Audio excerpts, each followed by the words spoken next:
In the fast-paced life of showbiz, iba-ibang tao ang nakakasalamuha ng mga sikat na celebrities sa bawat araw. But from sunup to sundown, there is always this one person who closely and patiently looks after them so close that they become an important part of their personal and professional life. Good day, everyone. This is Jensen Kaira, and welcome to Star.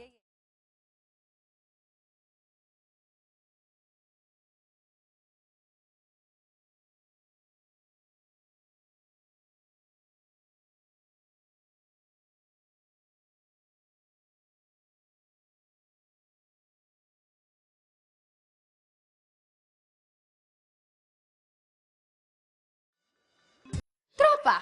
Iba ang saya kapag nandyan sila. Pero kapag araw-araw man ang kasama, masaya ka man o malungkot, hindi lang basta tropa yun. Kapamilya na. Isang dating janitor na nangarap mapaganda ang buhay ng pamilya attain his goal for a better life dahil sa kanyang sipag at pagmamahal sa trabaho. Ang magandang disposisyon na ito ang dahilan kung bakit hindi lang siya naging basta personal assistant, kundi barkada na rin ang turing sa kanya ng sikat na celebrity alaga. Billy Crawford started early as a performer by being part of the now defunct popular talent program on TV, That's Entertainment. Bata pa lang nakitaan na ng galing si Billy sa pagkanta, pagsayaw at pag-host. Billy was able to achieve international stardom when he had major chart hits in France and other parts of Europe in early 2000. But success is sweeter when shared with your kababayan, kaya bumalik siya sa Pilipinas to pursue a more fulfilling career as an artist. Ngayon, kilalanin naman natin ang masipag at tapat na taong laging nasa likod ni Billy Crawford sa lahat ng kanyang ginagawa. Ang kanyang personal assistant na si Onyok. Sa totoong buhay, ang pangalan ko ay Ariel Soriano, na binansagan na Onyok dahil nakuha niya sa isang dating boxing natin na sabi, kamukha ko raw. Nandiyan siya sa ABS na nagsimula din ako noon. Ayun, doon na nabansag yung pangalan ko, Onyok. Bago ako napasok nun, nag-janitor po ako sa Delta. Yun po ang unang-una kong pinasukan sa Delta, janitor. Kinuha ko ng isang producer ng Apo na utility ng show. Ayun, doon ako nag-start as utility pa ng artist, almost production. As a utility, syempre, trabaho mo yun, mag-asikaso ng artista. Hindi ko kinahihiya kung ano man ang kailangan nila. Ako mismo na lang nag-aano sa kanila na, ma'am, sir, ano po ba kailangan nyo? Gusto nyo po ba ng kape? Or pabili pa ng pagkain nyo? Yun, dun ina-approach ko sila. Dun nila na ano yung loob nila sa akin.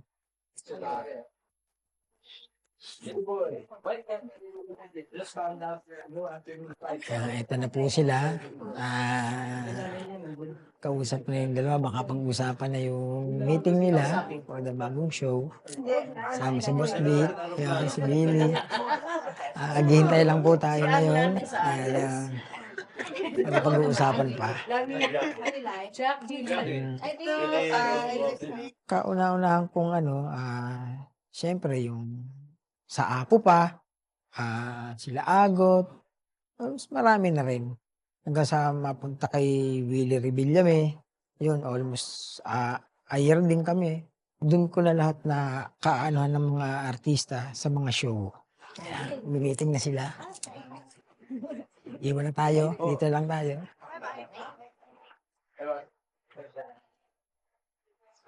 Stay muna tayo dito at maghihintay. Hintayin muna po natin ang meeting nila. Wala pa, for the meantime.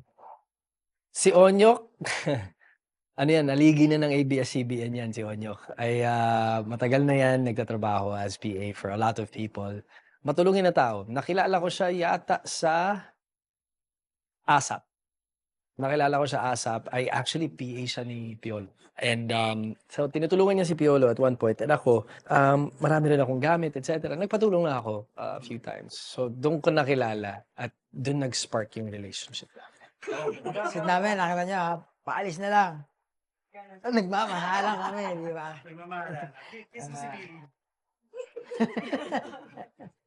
Kalog, mabait, ma-joke time. Laging nakikipagharutan sa mga kung sino-sino. So I felt light with his presence. Alis na po kami, tapos na ang meeting. Kaya dito na kami, di natin alam kung saan namin pupunta. Mabait kasi si Billy. Kaya madali kami nagkahulugan ng loob. Madali kami nagkakailanlan, nagka-anuhan ng loob. Kaya doon kami nagkasama na. A boss and a friend. That's 2-in-1 for Onyok, who never thought that after being in the business for 2 decades, working for a celebrity would be so much fun. When we return, Billy and Onyok take us to the concert event of the year. Abangan yan sa pagbabalik ng Star Yeye. For almost 8 years, Onyok has been an assistant, an ally, and a friend to his celebrity alaga, Billy Crawford. Aminado silang may ups and downs, but somehow, it strengthened the partnership. Dito na po kami, kadarating lang po namin ngayon. Guesting siya sa Sara concert. Papasok na po kami dahil nag-withdraw lang ako ng at po tayo ngayon sa papuntang dressing room namin sa mga artists. Pero hindi ko pa binigay. Oo, sabi ko, dahil lang sila. Dahil, okay naman. Actually, si Onyok, parang tuwing na dyan, parang kapatid na rin eh. Kahit na di hamak na mas matanda sa akin yan, pandak maliit. So, parang anak ko na rin. Pero yung relationship namin lagi, I mean, hindi mo naman maiiwasan yung minsan tension sa stress dahil sa trabaho. Both ways, siya, ako. Hindi mo maiiwasan medyo nagkakasagutan or whatever. Yung napipikon lang ako kay Onyok paminsan pag, nakakalimutan niya. Maraming nakakalimutan niya. Yung memory, kailangan niya talaga mag-stack na ng Memo Plus sa buhay niya. Pero other than that, masaya ang relationship namin. Saan ba humingi ng tubig? Saan ba yung tubig?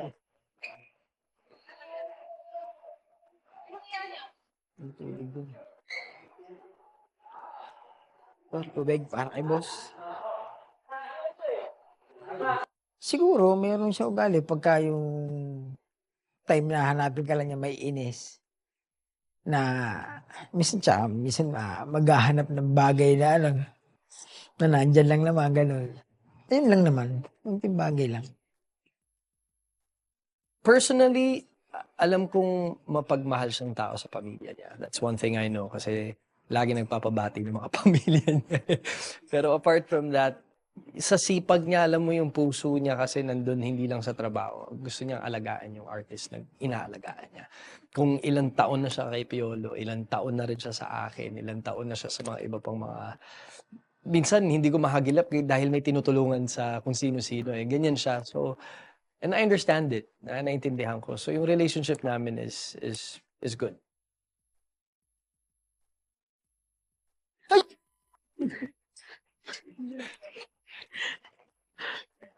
Yan, napagtripan na naman ako. Pag ang ano niya lang, pagka wala ka siyang magawa, pagtitripan ka lang niya. Pagtitripan siya, manggugulat. Kahit kanino ginagawa niya rin minsan yan eh. Manggugulat ng tao.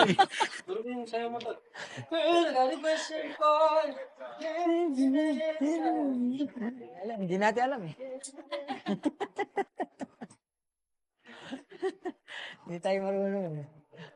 I think trust and loyalty is a big aspect sa isang relationship, especially with work. Kasi lahat ng gamit mo, pagkakatiwalaan mo sa isang tao. Lahat ng, kung ano-ano man yun, lahat ng nakikita niya, pananalita mo, whatever, siya yung makakasabi kung sino ka, kung anong klase kang tao. And that's a big role. Kasi na-assess niya kung sino ako bilang tao, na-assess niya rin kung sino mga nasa paligiran ko. Minsan nagsasabi siya, boss, parang off tayo dito ah. So there's a communication between Onyok and myself. Hindi, nadumihan eh. Naano ng lipstick. Natanggal ko, wala, ayaw na matanggal. Siguro sa trabaho ko rin, tsaka yung tiwala, kahit sa anong bagay, na alam mo na hindi naman sa'yo, na hindi mo ginagalaw. Ayun, yung mga bagay na alam mo na hindi mo pwedeng nakawin, hindi mo pwedeng, kahit marami yan. Yun ang ano sa akin, yung trust lang. Ito po ngayon, ini-interview ko yung boss ko tungkol sa kay Sarah. Kung paano sila nagkasama, paano sila nagkasama sa show, sa ASAP. Yun. Ngayon, i-interview siya. Dalawa na kami. Maraming magandang ugali si Onyok. Yun nga lang makalimutin. Pero apart from that, lahat. Nakakatawa, kalog, game siya sa lahat, kaya niyang gawin kung anong kailangan mo pagawa, kahit gaano ka-technical, nakikinig, and I couldn't really ask for more as a PA. Kasi ang hirap din naman na maging isang PA ka sa isang artist na alam, kahit sinong artist, dahil dito sa industriya natin, alam mo naman, medyo lutang lahat ng tao, di ba? So, it gets busy, it gets hectic, nakaka-stress, nakakapagod. Pero Onyok will always do his job and he will smile at the end of the day. Taking care of an artist as big and popular as Billy Crawford is definitely not an easy task to handle. Sundan natin ang ilan sa activities ni Billy and see how Onyok does things as a celebrity assistant. Kaya ito na po, malapit na po siyang isa lang. Isa na po ang susunod. May kausap lang sa phone, si Billy. Kausap niya lang po sa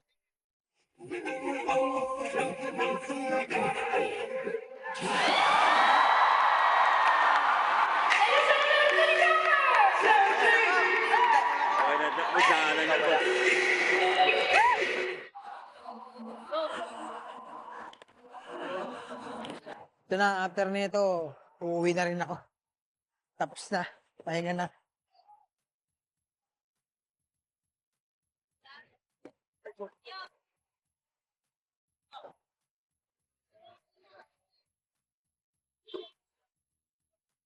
Eka,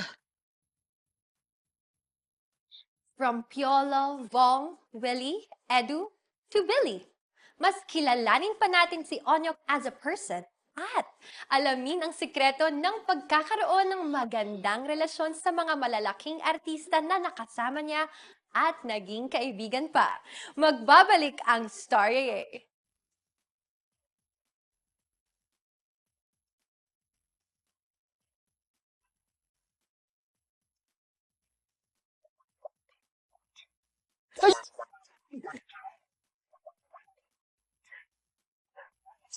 siguro, ang konti lang namin pagbabago, siguro kasi may asawa na, syempre, medyo makakapain ko pa eh.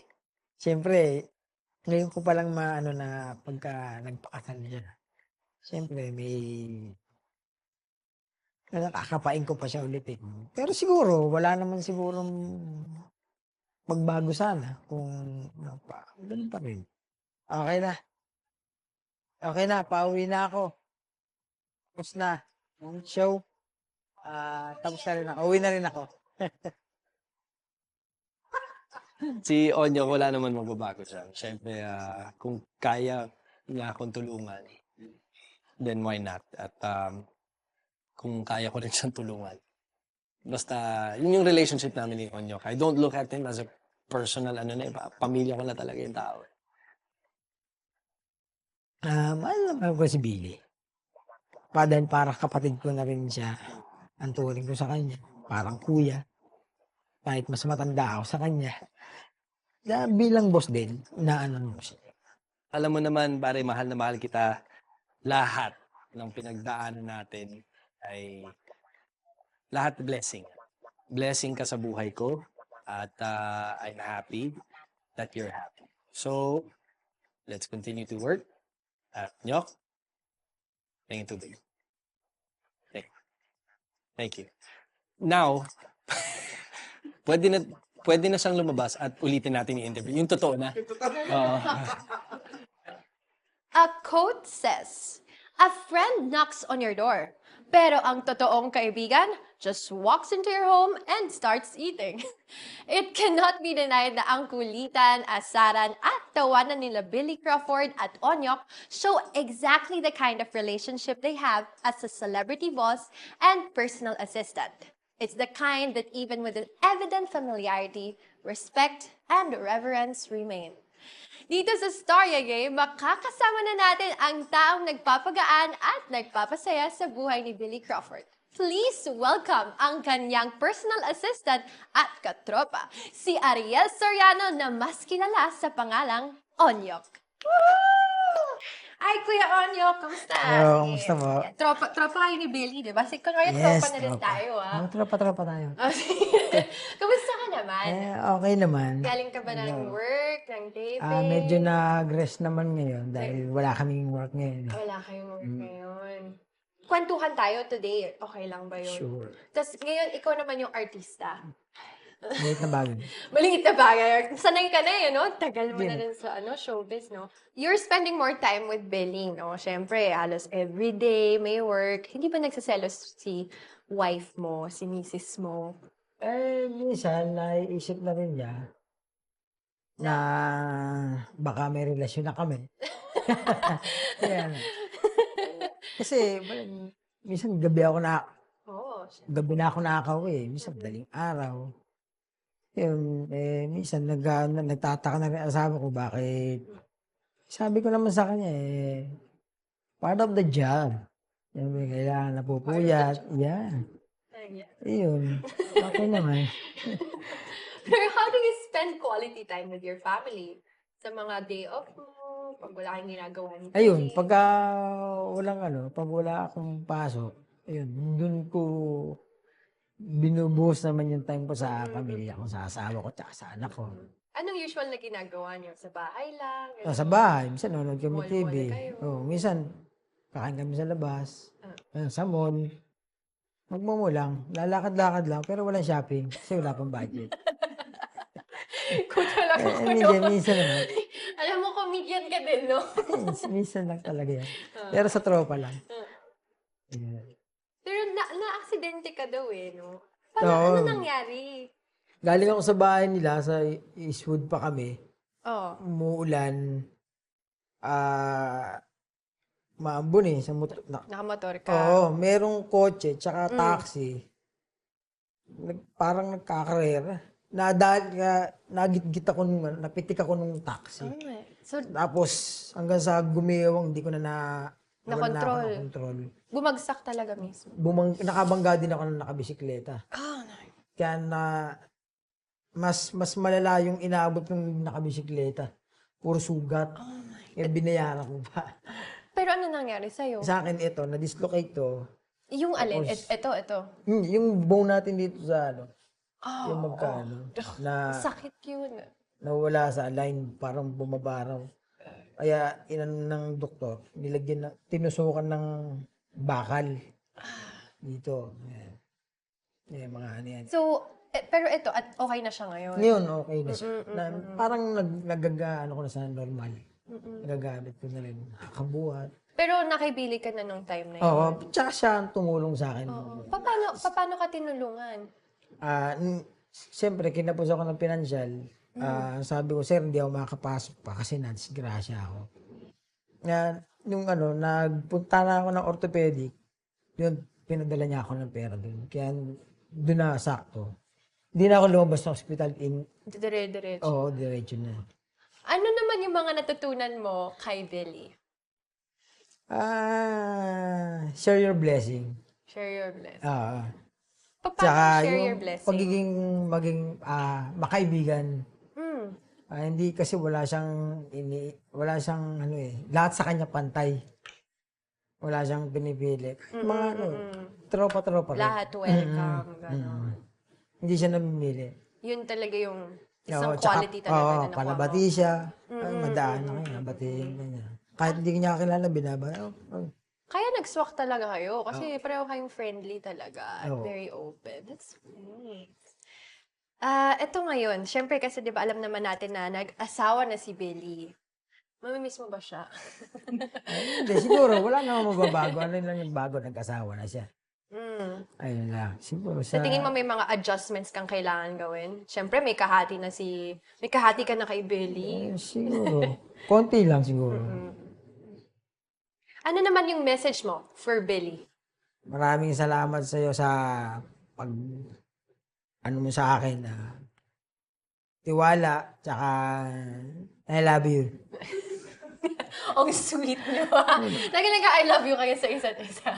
Minsan, Oh, sweet naman. Pero ano naman yung mga message mo sa mga kapwa PA, personal assistant, sa mga ano ko, advice? advice ko sa mga ibang katulad ko rin, una-una, pakikisama, at yung tiwala sa ng tao, at panalangin sa Diyos. Yan ang isang na dapat hindi natin kakalimutan. Tama. Maraming salamat Kuya Onyok sa pag-share mo ng story sa amin. Sobrang nakakatuwa kasi like as a person, hindi lang as an artista as a person, nakakatuwa na meron kang isang tao na maaasahan mo. Katulad mo, 8 years as in loyal, faithful. Kaya maraming salamat talaga. You're welcome. Sana lahat ng tao ganyan. Sana. Yan. Maraming salamat, Kuya Ariel, aka Kuya Onyok. Diba? Tropa na din Thank you, tayo, Ano naman. Sige. Dito na din ako. Sige. Peace, Bob. Yes. Ayan, Kuya Onyok, dahil sa pag-share mo ng story mo sa amin, from Star Yay, meron kaming parangal for you. Wow, Yan. thank you so much po Congratulations. sa Star Yay. Yayay sa binigay niyong parangal sa akin. Para na din akong nanalo sa Star Award. Thank you so much.